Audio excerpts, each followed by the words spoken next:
निर्मन भी हो सकता था,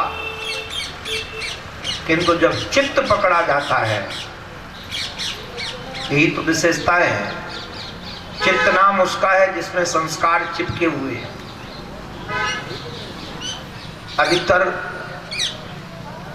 लोग मन पकड़ते हैं, अधिकतर लोग बुद्धि पकड़ते हैं, और ये मन बुद्धि दोनों परिवर्तनशील है। एक जैसा मन सदा नहीं रहता, एक जैसी बुद्धि सदा नहीं रहती। किंतु जिसने हमारे चित्त को पकड़ लिया हो, अरे बाबा, जिसने हमारे चित्त को निहार लिया, उसको पता है कि मेरे इस खजाने में क्या क्या है।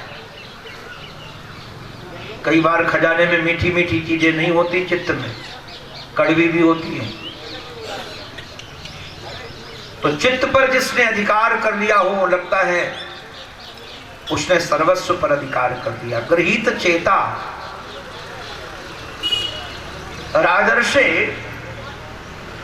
जब मैं राजर्षि चित्त को पकड़ा गया मेरे, तो मैंने संपूर्ण चरित्र पढ़ा।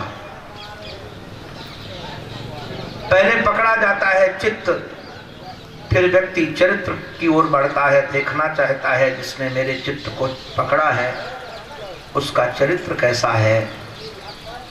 और ऐसा चरित्र कहीं न सुना न कहीं देखा। इसलिए मरने वाले व्यक्ति का कर्तव्य है, आप लोग भी इसको समझ लीजिए, क्योंकि हम सब मरने वाले हैं, आज नहीं तो कल। और वैसे हमारे संत तो कहते हैं सब 7 दिन में ही मरने वाले। कोई सोमवार को मरेगा, कोई मंगलवार को मरेगा, कोई बुधवार को मरेगा। इन 7 वारों में एक दिन ही मरेगा। तो मरने वालों सावधान। क्या करना चाहिए? भगवान की कथा श्रवण करो। श्रोतव्य कीर्तितव्यश्च। अगर कोई सुनाने वाला तुमको मिले तो सुनो, और सुनने वाला मिले तो सुनाओ, कीर्तन करो। श्रोतव्यः कीर्तितव्यश्च, कीर्तन करो, अरे गाओ। वृंदावन में एक भगवत प्राप्त मां रहती है। हमारे सामने एक दिन कोई चर्चा चली, तो वृद्ध हैं, 80 के ऊपर होंगी। मैंने पूछा कि नींद ठीक आती है?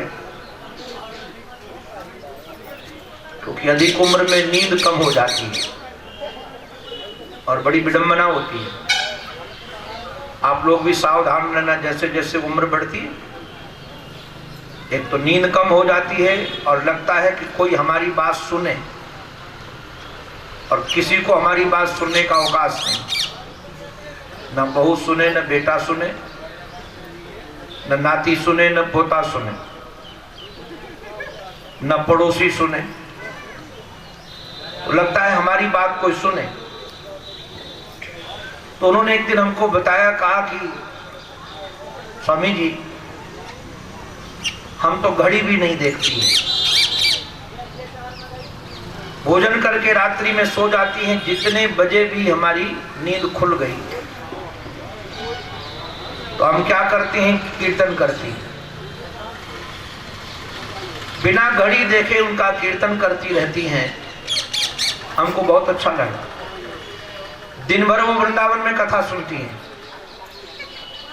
सुबह से शाम तक कथा सुनती हैं, और रात्रि में जब नींद खुल जाए तो कीर्तन करती हैं। हमको लगा कि सचमुच में ये जीवन यही जीती है। सुनाने वाला मिले तो श्रवण करो, और सुनाने वाला न मिले तो कीर्तन करो, भगवान का नाम लो। अरे नारायण उच्च स्वर में लो। हम चिल्लाते हैं तो बजाते नहीं हैं। हम जब क्रोध में आते हैं तो गुस्सा करके गाली देते हैं तो हमको शर्म नहीं आती है, फिर भगवान नाम लेने में शर्म क्यों आए? भगवान नाम लेने में शर्म नहीं होनी चाहिए। और नारायण उन्हीं का मनन करें, उन्हीं का चिंतन करें। और कहा कि देखो ये मत सोचो कि हमारे पास समय कम है। खट्वांग राजा के पास समय बहुत कम था, उन्होंने काम बना लिया। बाद में साधकों के लिए 4 सूत्र दिए हैं, क्योंकि द्वितीय स्कंद साधन स्कंद है।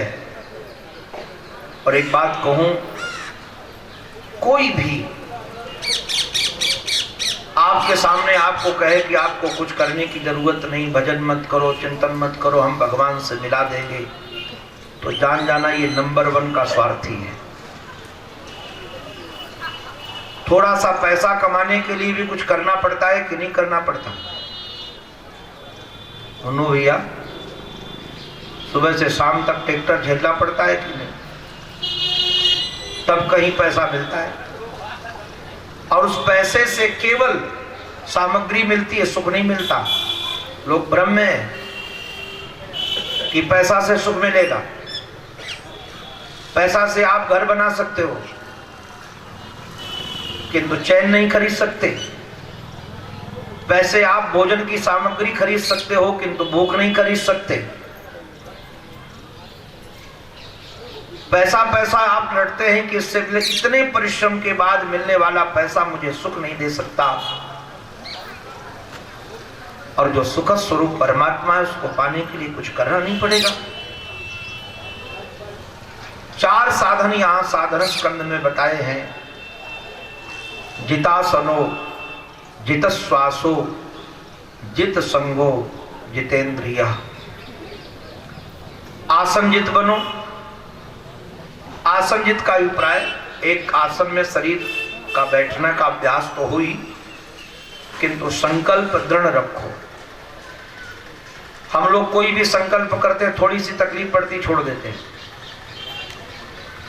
मानो भजन का संकल्प किया कि हम रोज सुबह शाम इतने इतने माला जपेंगे, थोड़ी सी यात्रा करना पड़ा तो भोजन नहीं छोड़ा, नियम छोड़ दिया। सबसे पहले नियम ही छोड़ते हैं। अरे हमने भोजन नहीं छोड़ा, किंतु भोजन क्यों, महाराज भजन क्यों छोड़ दिया? नियम में दृढ़ रहो। हमारा शरीर रहेगा तो ये हम करेंगे। और दूसरा, प्राणजित का अभिप्राय है कि यदि प्राणों पर संयम रहेगा तो आप स्वस्थ रहोगे, क्योंकि जीवन को संचालित करने वाले ये 5 प्राण हैं। प्राण, अपान, व्यान, उदान और समान। तो प्राणायाम आदि करते रहना चाहिए। और ये 2 साधन पर जरूर ध्यान देना अगर जीवन को धन्य बनाना चाहते हो। पहला साधन है जित संगह। हमारे महाराज जी पूछते थे, तुम्हारी कंपनी कैसी है? कंपनी माने कैसे लोगों के बीच में उठते बैठते हो। अरे बाबू, काजर की कोठरी में कैसो हो सयानो जाए। काजर की कोठरी में कैसो हो सयानो जाए। एक रेख काजर की लागी है, फैलागी है। कैसा भी समझदार सावधान व्यक्ति भी काजल की कोठरी में घुसता है तो कहीं न कहीं काजल लग जाता है। ऐसे कामियों के साथ, क्रोधियों के साथ, लोभियों के साथ, मोहियों के साथ, रागत दोषियों के साथ ज्यादा उठोगे बैठोगे तो उनका संग का रंग आ ही जाएगा। जैसा करोगे संग वैसा चढ़ेगा रंग। एक महापुरुष के सामने एक साधक ने पूछा कि महाराज क्या करें, अच्छे लोगों का संग नहीं मिलता है, आजकल तो समाज में सब ऐसे ही हैं। तो उन्होंने कहा अच्छे लोगों का संग नहीं मिलता तो कोई बात नहीं, दुर्जनों के संग से बचते रहो। अगर आपके आसपास अच्छे लोग नहीं रहते तो ज्यादा किसी से मिलना जुलना जरूरत नहीं है। अपने को समेट लो और शास्त्रों के साथ रहो, भगवान नाम के साथ रहो, विचारों के साथ रहो। और आजकल तो नारायण सच कहें, हम तो वैज्ञानिकों को भी वंदन करते रहते हैं और आधुनिक यंत्रों को भी वंदन करते रहते हैं। हम तो कई बार मोबाइल को भी चूमते हैं और उसको भी प्रणाम करते हैं। कई बार तो हमने ऐसा काम किया कि मोबाइल को रख करके उसकी आरती भी उतारी। आप कहेंगे क्यों आरती उतारते हो, किस लिए? हमको लगता है ये भी हमारे प्रीतम के नजदीक रखने का सहयोगी है। पहले हम लोगों को अपने आराध्य गुरुदेव को सुनना होता था तो यात्रा में इतना बड़ा टेप रिकॉर्डर लेके चलते थे, तो उसमें कैसेटें लेके चलते थे, सुनना है।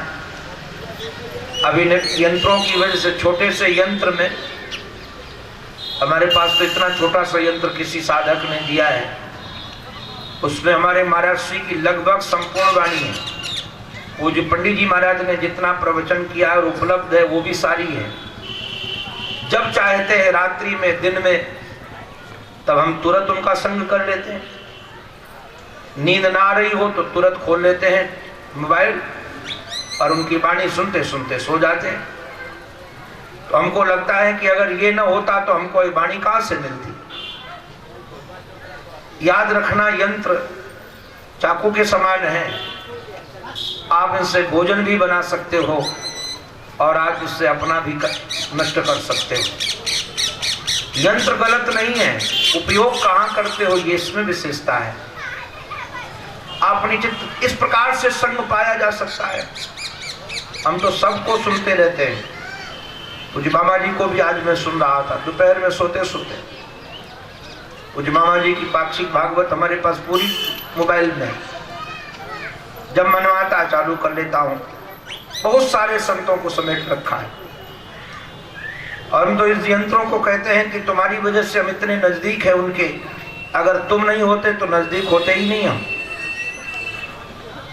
तो संग अपना सुधारो, आसक्ति अपनी सुधारो, अपना उठना बैठा सुधारो। जित संगः और जितेंद्रिया, इंद्रियों पर विजय प्राप्त करो। देखो भाई, अगर इंद्रियां बस में करना चाहते हो तो पहले जीव को बस में करो। ये जीव सबकी बाप है, काम क्रोध लोभ सबको बढ़ाने वाली जीवा है। ये जीव में दो प्रकार से, बोलने में संयम और खाने में संयम। मैं लगभग प्रयास करता हूं कि जो जीता हूं आपको बोलूं। शास्त्र बात रखते हैं, कई बातें ऐसी हैं भी जो हमारे जीवन में अभी तक मैं उतार नहीं पाया, किंतु प्रयास जरूर करता हूं। हमें तो एक महात्मा ने कहा कि जो चीज तुम्हें सबसे ज्यादा प्रिय लगती हो उसको कभी मत खाओ। मैं करता हूं, जो देखता हूं तो हटाओ इसको, हटाओ इसको। ये जो स्वाद के पीछे हम भाग रहे हैं, ये स्वाद के लिए भोजन मत करो, स्वास्थ्य के लिए करो। जो मिल जाए, जैसे मिल जाए। हमारे पूज्य श्री उड़िया बाबा जी महाराज तो कहते थे कि भोजन में यदि नमक ज्यादा हो तो शिकायत मत करो और न हो तो दोबारा मांगो मत। अगर भोजन में किसी कारण से नमक नहीं पड़ा तो क्या एक दिन बिना नमक के हम खा नहीं सकते? और ज्यादा पड़ जाए तो क्या दिक्कत है, पानी मिला लो। आज कहो कि ज्यादा रसीला खाने का मन है, आप देखेंगे भोजन पर यदि आपने अनुशासन कर लिया तो घर में भी शांति रहेगी, आपके मन में भी शांति रहेगी। इसलिए 4 काम करो, आसनजित, प्राणजित, संगजित और स्वादजित। रूप का भी स्वाद मत लो, त्वग इंद्री का स्पर्श का भी स्वाद मत लो। हमारे महर्षि ने तो ऐसी तक बात कही, मैं सावधान रहता हूं। हमारे महर्षि कहते जो महात्मा लोग छोटे छोटे बच्चों को खिलाते वो भी स्पर्श का सुख लेते हैं, उनको भी स्पर्श का सुख मिलता है। आंख सेकना बंद करो। तो इंद्री को महाराज अशास्त्रीय आहार मत दो, गंध के पीछे भी मत भागो, और ये चिंतन करो, स्थूले भगवते रूपे मन संधारये धिया, या चिंतन करो ये सारा का सारा संसार परमात्मा का ही स्वरूप है। एक विराट रूप का दर्शन कराया सुखदेव जी ने। पाताल भगवान के तलवे हैं, ऐसे तलातल सुतल आदि का वर्णन किया। 7 लोग नीचे 7 लोग ऊपर। बाद में यहां तक कहा ये जितने पहाड़ हैं सब भगवान की हड्डियां हैं, विराट भगवान की। ये नदियां विराट भगवान की नसें हैं, ये वृक्ष विराट भगवान के रोए हैं, ये मेघ विराट भगवान के केस हैं। ये चिंतन करो, जहां जहां आपकी दृष्टि जाए भगवत स्वरूप है। बाद में प्रादेश मात्रम पुरुषम वसंतम, अपने हृदय में परमात्मा का चिंतन करो। सुखदेव जी महाराज ने कामना के आधार पर भी कुछ आराधनाएं बताई हैं। अगर वेद ज्ञान प्राप्त करना चाहते हो तो बृहस्पति की आराधना करो। अगर विद्वान बनना चाहते हो तो भगवान शंकर की आराधना करो। विद्या कामस्तु गिरिशम, सुंदर बनने का मन हो तो गंधर्वों का चिंतन करो।